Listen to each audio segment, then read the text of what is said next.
How do cops get people to confess? I'll be interrogated by one of the best there is who tries to get me to crack. You won't want to miss it. It's really, really fascinating. Keep it right here. Well, you know, from here you're going to be tested. You're going to a place where you're going to look like Britney Spears to some of these guys. Well, I didn't do anything. What do you mean I'm going to a place? I didn't do Well, anything. I want to clear that up. I've done this for 25 years. I've looked at more than 5,000 guys like you across this table. And I want to tell you something. I've never been wrong about outcomes. I got into my car, I came out, and these guys jumped me, and I don't know what the hell I'm doing here.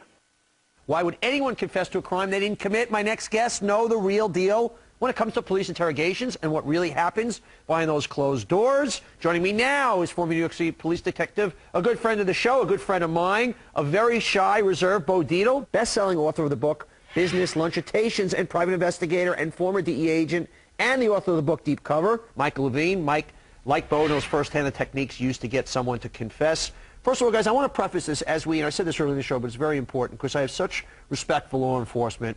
My grandfather was a cop. I'm proud of him. That even when we talk about cops doing the wrong thing, the overwhelming majority of guys, well-intentioned, doing the right thing. So, you know, I don't want to be here being a cop basher because you guys are heroes, man. And I got to just say I have tremendous respect for what you guys have always done. So, even though a guy like you, how do they give a guy like you a badge, man? It still staggers me. Well, you know something, when this thing with Louis Ippolito and Stephen Caracappa, the dirty cops, the mob cops, it hurts me inside if these things are true. It hurts me inside that I carry the same badge like but here's that. The reality. In anything, I don't care, doctors, lawyers, there's always going to be a small majority. And I know both of them, and you know what? You don't want to believe it, Donny. We were having some great discussions just now about the cop stories and all that. And again, you have this kid you had this videotape of this kid confessing that he was there. My whole thing was that, you know, maybe there was 5 or 6 of them there. Maybe they all didn't have sex with this girl. Yeah. Maybe one of them did, and that's the DNA that came out to let these other ones go. That means they're not guilty? Yeah. All right, well, I want to move on because we did an incredible science experiment. I got to tell you, it's one of the most interesting things I've done on the show with Mike, where basically you interrogated me. You set up, you told me, okay, you're this character. Basically a real character. You know a set of events and say, okay, Donny, this is the set of events that brought you into the, set up this character, who I was. Well, Donny, what I did was I took real cases and put it together. You were a guy. Married with a girlfriend on the side. You're married with a girlfriend on the side. You had a safety deposit box because you're a roofer. So you put a lot of cash in there that you'd never claim for IRS. Okay. You're in a cash business. Right. You got a brand new Range Rover that you paid cash for out of this safety deposit box, like a lot of guys do. Sure. Now we catch you on a day that you're with your girlfriend, your paramour, who smokes marijuana. Right. So the smell is on you. Right.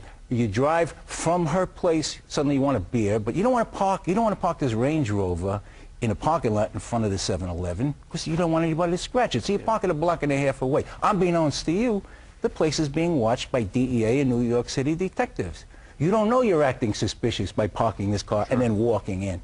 You walk into the 7-Eleven. You feel something's weird. It's run by Pakistanis. You feel something. Pakistanis happen to be. There's a lot of heroin that comes from that country, and this particular day you walk in. What you don't know is that the place is under surveillance. There's a heroin deal going to go down. Okay, now let's pick up the story there. You got a brand new Range Rover. You paid cash for it. Yeah, I paid cash for it. So what do you do for a living? I'm a roofer. I do roofing stuff. You paid $97,543. All right, let me. Okay. And you paid cash. Okay. Donny. Over the years, some of the jobs I do, sometimes they pay me cash. I don't report. I mean, everybody does that. You know what I mean? I don't. You know that's a felony? It's not. People pay me. They give me $500 a year. No, just answer. Read my lips. Okay, man. I'm not. You know that you committed a felony. You just admitted to me that you committed a felony. I didn't commit no felony. I don't deal drugs. Yeah, I mean, sometimes I go to the job, they got $1,000, they only have cash, I take the cash. That's what people do. Everybody, that's what you do. That's what you do. I'm not breaking any laws, that's what you do. What I want you to keep in your mind is that everything I'm telling you is going to be read before a jury of Con Edison retirees. You tell me what they're going to believe. What you're charged with What am I charged carries conspiracy to traffic in 1 kilo of heroin. I don't know where you're getting this from, Well, then just explain what I saw. Just explain what we have on record for me. Listen to me, just explain. Now, I got to tell you, I'm not a guilty guy and whatnot, but I can imagine if you're a frightened kid, forget if you're innocent, and 6, 10 hours beating, you know, how do you have cash? Why do you have cash? What are those? Oh, you already admitted to me you get paid cash off the side IRS, you're going away for jail. I mean, you just start to unravel a guy. Yeah, but I think if you had this case, the cases that you used to make, I think you would have other evidence when you're sitting in there, maybe videotape, maybe the undercover statement. So, you know, he has a lot of other ammunition in there when he's interrogating you, Donnie. So he's sitting there and he knows who he's talking to. He knows the person's guilty. See, what Bo is right on one very important aspect that actually permeates everything you've seen on this show. And that is that the detectives, at this point, in my role, I believe you're guilty. You understand? None of these cops in any of these things that you've seen believe these people are innocent. A detective never. But obviously sometimes detectives can be overzealous. Hold on, a detective never, a real good detective, not a lying, shouldn't be on the police department or the DEA. You never want to get the wrong guy. You don't want the wrong guy. It's something that you want. You know you want to get the right guy. What you do in an interrogation room is an art. It's something where you're feeling someone, you got a sixth sense, non-tangible. You got a feeling the guy's lying or telling the truth. Let's take a look at some more of that tape. You go into a 7-Eleven store. You're carrying your backpack. Okay, yeah, I had some stuff, you know. Okay, all understandable. You walk inside. Now you're on the video. Okay. When you're inside. You don't say anything. You recognize the owner, the Pakistani who's sitting there? He was being a little weird, but I didn't say it. He was just acting strange. Right. Okay, you walk in. Okay. You go to the freezer, don't you? I was looking for a Miller Lite. They didn't have any. I took off. That was it. You took off? Well, I mean, I walked out. Well, mysteriously, just around the time you were in and out, a kilo of heroin was delivered to that 7-Eleven store. That Pakistani was arrested. Listen to me, Donnie. Listen to me. When you said backpack, it wasn't a backpack. Donnie, you're talking to a man who had a brother who was a heroin addict and committed suicide. I'm sorry about that, but I had nothing to do with that. I had nothing to do with this. All right, we're going to break. We come back. More of me getting interrogated. I want to know if you think I cracked or not. Really incredibly. Really started to continue to break me down. You got to see this. Keep it right here. I talk to my friends. I never did. My girlfriend's social little pot. Let me ask you this. Don't shoot your mouth off. Just listen to me. We're back with former DEA agent Michael Levine, now current security expert, former tough New York cop Bo Dietl, also a security expert. We're talking about interrogations. We're talking about false confessions. We're doing this exercise, Michael, where you're interrogating me. I'm playing this character. I just want to go back and pick it up where we left. Let's go to the next piece of tape there. My girlfriend likes to smoke a little pot once in a while. I don't deal drugs. I'm not a pot smoker myself. You're a married man, aren't you? Yeah, but that's not what this is. You know, we're talking here. This is not, you know. No. I'm asking. You're a married man. Yeah. So you're telling me, how many years are you married? 12. And by the way, we've seen your wife. What do you mean? She's a good-looking woman. What do you mean you've seen my wife? We had your house under surveillance for the last couple of hours. What the hell? Okay. All right. You didn't bother her. You didn't tell her anything. No, right? we didn't tell her a damn thing. Because I didn't. You know why we didn't tell her a thing? Because I'm counting on you making the right decision. I don't want people to know you were arrested. Hold on. Let me tell you what else we have against you, and then I'm going to leave it up to you. I'm going to leave it up to you whether you're going to help me or not. Bo, you were laughing when he said your wife's very pretty. What was he doing by doing that? Well, he's trying to get you more nervous, and he's trying to break you down, and it's obvious what he's trying to do. The next thing is he's going to do, he could tell me he had sex with your wife next. You know, he had her under surveillance for 3 weeks, and then all of a sudden, he can say anything he wants. Against the law, you didn't have my house under surveillance. Is it against, did you break a law by saying that? Absolutely not. No, okay, we're going to get Barry check out in a little bit. I think he's going to have a little bit of a different opinion. I don't know about breaking law, but let's keep playing this video, too, because it's very important. Let's keep playing this. Don't shoot your mouth off. Just listen to me. Now, how did your fingerprints get on plastic packages? Did you touch plastic while you were in there? I guess so. I opened the case. But you opened the beer case, but somehow you touched plastic? I don't know, man. You just told me that you touched plastic. You guessed so. When you said plastic, I thought you meant maybe the plastic on the handle of the case, or I picked up one of the beers, or. Let me just cut to the chase because I don't have time. I want to explain to you something.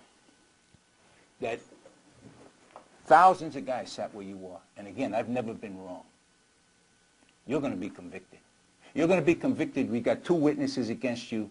We've got you acting like a doper. We've got you admitting you're felonious and that you're already evading taxes, just like a drug dealer. I just get cash. I get paid in cash sometimes. I mean, you know. Yeah, so do dopers. But You get paid. A roofer getting paid in cash sometimes. Okay, You got. First of all, yeah. I got to get out of here. This is ridiculous. What do we do? I'll help you any way you want. This is stupid. I can't go to jail. I didn't do anything, and my wife finds out. I can't. I got kids. Let me ask you. This is crazy. I didn't do anything. I mean, what do we do here?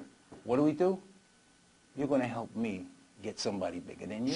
All of a sudden, you've got me. I said I get paid in cash. You tell me that's, if I'm an honest guy working for a living, that's a felony.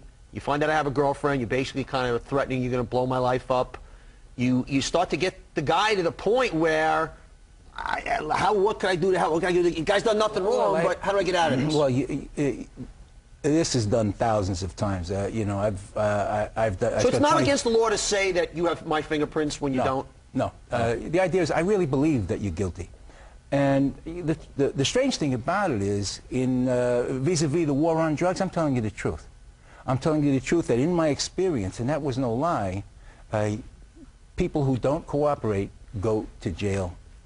I don't care what the evidence is against you. If the prosecutor... Well, what's the line that you won't cross? The line that you won't cross, you should, during interrogation, you shouldn't assault someone. And you shouldn't slap them around. Have you ever gotten a little frisky with anybody? I don't think that I was over frisky. I just blacked out one time. I don't remember what happened. Right. And the guy, he raped a nun, carved 27 crosses in her, put a broom into her vagina, left her for dead, and urinated on her.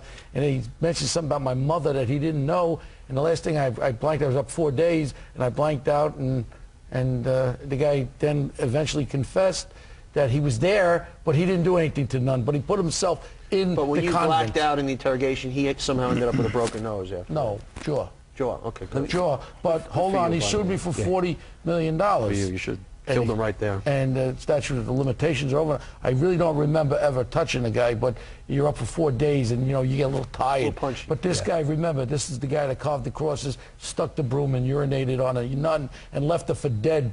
And he's there, and we had the evidence. We had his palm print. We had everything. And now he's telling me about... You got to explain it to me, my friend. You know what? I'm on your side. Cops are human beings also. I'm on your side, my friend. Let's just do a little more of this interrogation. Look at these walls. You understand? Just look at these walls. Can you imagine that is all you're going to see for the next 20 years? But I have that power. Okay, can I ask you a question? No, listen to me. You believe me. Look at me. Look at my eyes and tell me, do you believe me? That I can do that? I just need to ask you a question. Go ahead. Can I trust you? Donnie, I have nothing against you. I do this for a profession. I didn't do this, but if you're telling me that they're going to convict me one way or another, and I'm telling you I didn't do it, I don't want to go to jail. What do I do? This is stupid. What do I do? Which one of you guys doesn't tell me they're innocent? Which one? Okay. When you walk down the halls where you're going to go this afternoon, when you get in that cage, you're going to see another 1,000 guys. Go to jail. And convince me you can help me. I'll help you. I just don't want to go to jail, man. What do you want? We're going to break here. Where you broke me next when we come back is when you tell me you're sending me to a special jail with a bunch of big dudes that are, I think your words were, bend me over a basketball. Well, that was to show you going too far. We were trying to contrast. No, I know. That was an example of showing me. But we're going to take a break because we got more of that when we come back, and also we're joined by a man who's helped free more than 150 wrongly convicted inmates, Supreme Attorney Barry Scheck. I know he's going to have a lot of problems with this. Fireworks are going to start, and you're going to see my confession in a minute. What they're going to do to you is bend you over a basketball. Dude, we got to... And the next, just let me finish to you. Let me finish. And I've seen guys I've told this to, and the next morning, you're going to apply to the Miss America contest. Back with private investigator and former DEA agent Michael Levine and former New York City Police Detective Bo Dietl. And joining us now, attorney and noted DNA expert Barry Scheck. Barry created the Innocence Project, which has helped more than 150 wrongly convicted inmates get out of prison. He's one of the top defense attorneys in the country. Barry, you've been watching this. Any rules broken so far? Well, the issue really is if you have a videotape, just as the one that you've done, then things become clear. You see what kinds of pressures are being put on the suspect. You see exactly how the whole thing evolves. And then an assessment can be made as to whether or not the ultimate statement is truthful or not. Now, the key thing here is it is not improper under the law to lie to a suspect or to trick them, to tell them that you have surveillance or that you have fingerprints that you don't have and things like that. But the most important thing is to make sure that that trickery, which incidentally may not be the best idea in the world, but it has to get information from the suspect that is independent of the confession, that is not fed by the police officer on purpose or frankly what often happens inadvertently through leading questions. You have to get independent corroboration of the confession. And what we see is without videotaping interrogations from the moment those Miranda warnings are made, you'll have lots of cases where innocent people are convicted and things go bad, where a cop who really believes he has an innocent guy begins to put the pressure on, extends the interrogation for a long period of time, inadvertently starts feeding them details, and all of a sudden it looks like it's corroborated confession. You got Nassau County now. They want to start videotape and interrogation, not just confessions. I'm all for the confession. And you know why, Bo? You know why they did that? They did that because we represented 3 people, John Colgate, John Restivo, and Dennis Halstead, who were wrongfully convicted of a rape murder, and they would have been executed if we had a death penalty. It was a false confession case. You also represented a guy that committed double murder, and he was free too. But let's not go there. Yeah, Bo, what, you know, listen, really, Barry, how does that advance the argument? Barry, let me finish. Barry, the problem is going to be for guys like you have the utmost respect, defense attorneys, great minds. When you take these tapes, when you go presenting them to a jury and show them my interrogation there, what I've done, you've got regular people sitting there, oh my God, he went too far. He scared him. And then you're going to be able to chop it up. You're going to have anarchy. These guys are going to be walking down the courtroom, and God forbid one of your family members is a victim of a crime. You're going to say, you know, she's got a blindfold. She's got a blindfold with a scale. That's justice. You know, we can't go too far on the other side, Barry. Well, you know, let's talk about professionalism here, because all I'm suggesting is videotaping interrogations, which other police officers who have been through this experience now in Minneapolis, Alaska, even San Diego, other places will tell you is an advance because Barry, it protects them.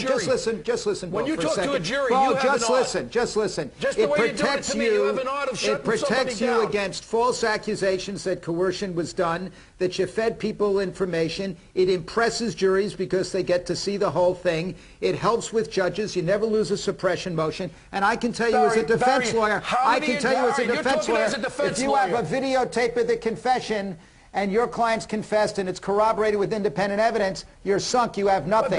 But if you tune the guy up without letting the cameras roll for 12 hours, I'm going to win the case. I said that's going over the top if you assault somebody. What I'm saying, Barry, detectives have an art of interrogation. You have a sixth sense. You know when someone's lying or someone's telling the truth. You can't explain it to you or to a jury. It's something that a great detective does. You can watch it on videotape and you can see it evolve. You see, the problem here is if you can't stand the scrutiny of what really happened, you tie up a detective's hands from doing his job. Interrogation's an art, Barry. You have an art in the courtroom. When you talk to a jury, you suave them. Some of our greatest attorneys are probably could be best actors. You know, look, and that's what it's all about. Time out, guys. Time out, You're just doing attorney bashing here. Barry, time out for 1 second.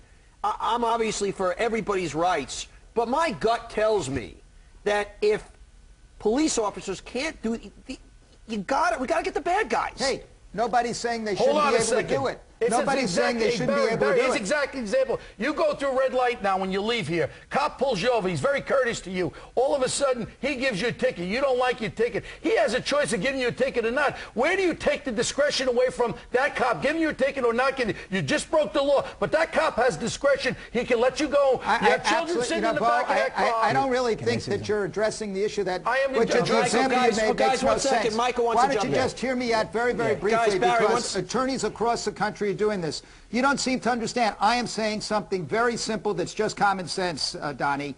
Videotape the interrogation from the beginning. You're not handcuffing the police. They can do everything that they ordinarily do. It's actually good training for officers because they get to look at it and see exactly how the interrogation is done. It's more than an art form. And I'll tell you something. Experience teaches. And, you know, Bo, I think you're a little old school now. Experience teaches. You talk to police officers all across the country. They find that the suspects don't pay attention to it.